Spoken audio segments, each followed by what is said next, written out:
And they're going to be going straight for those photon cannons to try and take them down. We do see a large fight out front. We see the Psystorm has finished resourcing by now. Those Stalkers are going to be laying down as much cover fire as they can, trying to take down the Banelings before they're able to reach them. Those Hydralisks are being microed backwards, and the Stalkers and Colossus just might be able to prevail over these Hydralisks because they are air specialized. Yeah, absolutely. So the Hydralisks there did pretty well. They managed to do some damage, but those Banelings were wasted again on the Stalkers. He really wants to use those on Zealots or on the structures themselves. The Stalkers are an armored unit. They don't take any bonus damage from those Banelings. The splash doesn't really help them very, very much. So it looks like there was a bit of a mistake for using those Banelings. It could have been a lot more powerful for them. And here come the Archons again. This is another terrible, terrible problem for a Zerg player. He really needs to get in some Ultralisks if he wants to deal with that kind of powerful splash ability.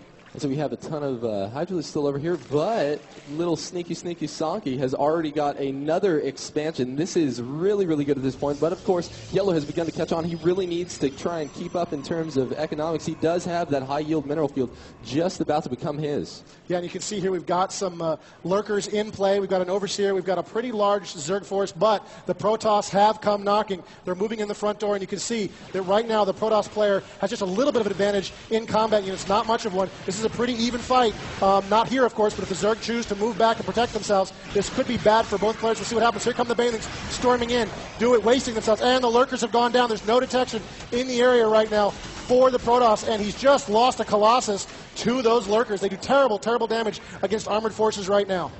Ooh, and was that worth it for him to take out that hatchery? He lost the majority of his army, as we can see, but he does, he's still at right about half of the forces that Yellow has available. Yeah, so it looks like it was still a pretty even fight. It was a big loss for the Protoss player. Lost a lot of his forces, but he's still warping in forces in the back of his base here in this alpha version of StarCraft 2. Ooh, and if Sonky is able to find this high-yield expansion, it is going to be in big trouble because it does only have 2 cannons defending it. All of these Lurkers and these Hydralisks are going to be able to take it out no problem. We're going to likely see the Hydralisk try to be some sort of meat shield. No, he's just going to be getting real bold and getting those Lurkers out there. Wow, one volley from the Lurker spines, and that first Photon Cannon goes down, as well as the second one. Whoa, and we see the Psystorm getting laid down on all those burrowed Lurkers. Does he have enough energy for a second? Yes, he does, and we're going to see that Lurker almost go down. It escapes with 31 HP. Wow, what a great move. What a great use of Psystorm. Of course, he really couldn't see those things very well. You couldn't see them hidden underground, but you don't need to see them to hit them with Psystorm. What a great move, and he's managed to take out the bulk of that Zerg force. Now, Saki, seeing how effective these Banelings have been for him, is likely going to be continuing to build a bunch of them. We do see in production another 4, so total on the field he's going to have right around 10 more of them. That could be a potential 1,000 damage to any structures that he targets. Yeah, this could be really, really destructive. We really need to see the Protoss player get some more detection in play, or he's going to have to, of course, continue doing what he's been doing, which is making great use of Psystorm to counter this Lurker threat. And here come a lot of Stalkers and a bunch of High Templars as well. Now, the Stalker is, of course, a great unit, but it takes a ton of bonus damage from those Lurkers. It's not the ideal unit in that situation. Looks like we had a little bit of slowdown going on here. I don't know what's going on, but here come the Zerg moving in on this Protoss expansion once again. Well, we're going to be targeting that Photon Cannon, able to take it down very quickly. Unfortunately, it is a detector, so all those Stalkers are able to see those Lurkers and get them focus fired right down. Whoa, some great micro out of Yellow. We do see him take down all of those Hydralisks, as well as targeting all of the Banelings with his Stalkers. Yeah, and he's got an observer overhead right now, so he can see what's going on. He's prepared for the Lurker threat. We really need to see the Zerg player try something new. With all of this threat out there, he's not going to be able to deal with this kind of Protoss force. He really needs to do something besides use the Lurkers, or if he's going to continue with them, he's going to have to get a lot more clever with how he's using them. So whenever you see some sort of building in StarCraft 2 that has this little picture down by it, that means that it's a detector and it's able to see any units that are normally invisible without them present. Yeah, absolutely. It's a really powerful ability. Of course, it's really, really necessary when dealing with the Zerg. Another thing we could see from the Zerg right now, if he would go Infestors, this would give him a very powerful ability to deal with these Stalker units. But the Infestor's a new unit. It's kind of hard to learn all these new units so quickly. These players haven't had a ton of time with it, and it looks like the Protoss are pushing into the base here. Not a lot of options for the Zerg. Oh, great use of Psystorm. Classic ability. Oh, he caught a few of his own units there. Not too bad, but a little bit of damage. And still, the Protoss are in control here. They're moving into the Zerg base, and they're tearing apart this very important expansion. Ooh, he took just about all of his shields out with that, but fortunately enough in StarCraft 2, when your units go without being attacked for a certain amount of time, they then regenerate their shields very, very quickly. So because Sanki is not laying down a continued barrage of damage on these Protoss forces, we do see that all of their shields are now just about back at full. And there's the tail right now. There you can see the Protoss have a real advantage in their economy and in their army size. They've got 4,475 minerals to roughly 1,000 for the Zerg. The Zerg are in a lot of trouble here. They're being pressured on multiple fronts. Their main expansion is under attack, or excuse me, yeah, their big expansion is under attack, and it looks like the Protoss are just doing whatever they want right in the middle of the battlefield. He's just trying to take those distractors down right now. What he should be doing with all these Stalkers is moving up into the main base, and I think that he heard me, because here we have a few Stalkers getting moved up there. We do only have 3 Lurkers in play to defend them, and those observers combined with those Stalkers are absolutely going to be able to destroy them because they won't be invisible. Yeah, what a massive force of Stalkers moving into play here.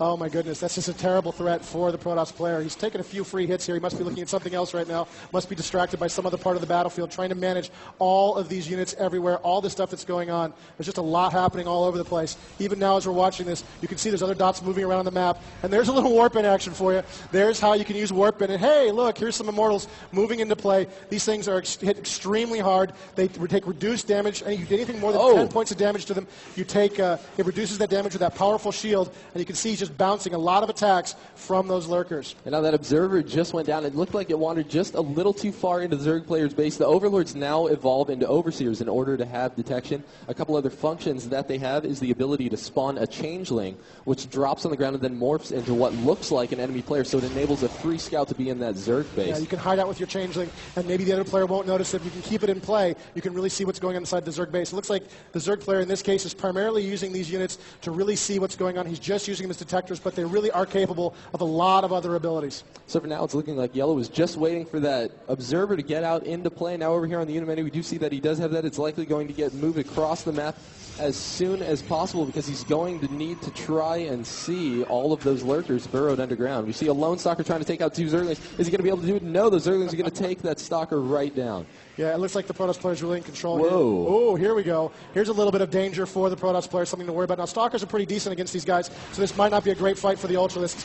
He does have an Overseer overhead. If he knows about it, he can use Transfusion, which will allow him to instantly heal any biological unit of a large amount of health. 200 points of damage gets healed, so it looks like he could use that if he knows to use it to really keep those Ultralisks in the battle. There's nothing worse than having an Ultralisk almost dead and see it pop back on its feet. Still, that's a huge number of Immortals and Stalkers in front of his base. I'm not sure those Ultralisks, as impressive as they are really going to be able to break through that massive, massive Protoss force knocking at his front door. Ooh, and Saki was getting a little antsy in his base. He's going to be making the move forward, trying to take all these Immortals, but those Immortals are the perfect counter to all of these Ultralisks because not only do they deal bonus damage to them because they are armored units, but the Immortals also only take 10 damage per hit while their shields are still up. Yeah, now the Ultralisk does have a splash ability. He does do very well against Zealots. He does really well against Marines. Not as great against Stalkers, and he's very vulnerable to those Immortals. And you can see the Protoss player is just very aware of this, and he's just tearing into this Zerg base.